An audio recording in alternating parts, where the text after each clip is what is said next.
राधे कृष्णा। आज हम सुनेंगे कार्तिक के महीने में सुनी जाने वाली पीपल और पथवारी की कहानी। एक गुजरी और उसके दूध से पीपल को सींचने की कहानी। इस कहानी को कार्तिक के महीने में हर रोज नियम के साथ सुनने से श्री हरि सभी की मनोकामनाएं पूरी करते हैं। पीपल पथवारी की कहानी। एक गुजरी थी। उसने अपनी बहू से कहा कि तू दूध दही बेच कर आ। तो वह दूध दही बेचने गई। कार्तिक का महीना था। वहां पर सब औरतें पीपल सींचने आती थीं। तो वह भी बैठ गई और औरतों से पूछने लगी कि तुम क्या कर रही हो। तो औरतें बोली कि हम तो पीपल की पथवारी सींच रही हैं।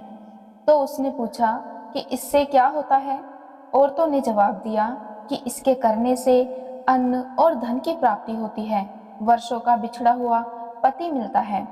उस गुजरी ने कहा कि तुम तो पानी से सींच रही हो, मैं दूध और दही से सींचूंगी। उसकी सास उससे रोज पूछती कि तू दूध और दही बेचकर मुझे पैसे लाकर नहीं देती। तो उसने कहा कि जब कार्तिक का महीना पूरा हो जाएगा तब लाकर दूंगी। और कार्तिक का महीना पूरा हो गया। पूनम के दिन गुजरी पीपल पथवारी के पास धरना लेकर बैठ गई। पीपल ने पूछा कि तू यहाँ पर क्यों बैठी है। तब उसने कहा कि मेरी सास दूध और दही के पैसे मांगेगी। तो पीपल ने कहा मेरे पास तो पैसे नहीं हैं, यह पत्थर डंडे पान पत्ते पड़े हैं, वह ले जा और गुल्लक में रख देना। जब सास ने पूछा कि बहू पैसे लाई है, तो गुजरी ने कहा कि मैंने पैसे गुल्लक में रख दिए हैं। तब सास ने गुल्लक खोल कर देखी तो सास देखती की देखती रह गई। उसमें हीरे मोती जगमगा रहे थे। पत्थर डंडे और पत्तों का धन हो गया। तब सास बोली कि बहू तू इतना पैसा कहाँ से लाई। तो बहू ने आकर देखा तो बहुत धन पड़ा हुआ था। तब गुजरी ने कहा कि सासू जी, मैंने तो एक महीना दूध और दही से पीपल की पथवारी को सींचा था और मैंने उससे धन मांगा था। तो उसने मुझे पत्थर डंडे और पत्ते दिए जो मैंने गुल्लक में लाकर रख दिए और वह हीरे मोती हो गए। तब सासू जी ने कहा कि अब की बार मैं भी पथवारी सींचूंगी। सास दूध दही तो बेचकर आ जाती और हांडी धोकर पीपल पथवारी में रखाती और बहू से कहती कि तू मेरे से पैसे मांग। तो बहू ने कहा कि कभी बहू भी सास से पैसे मांगती है।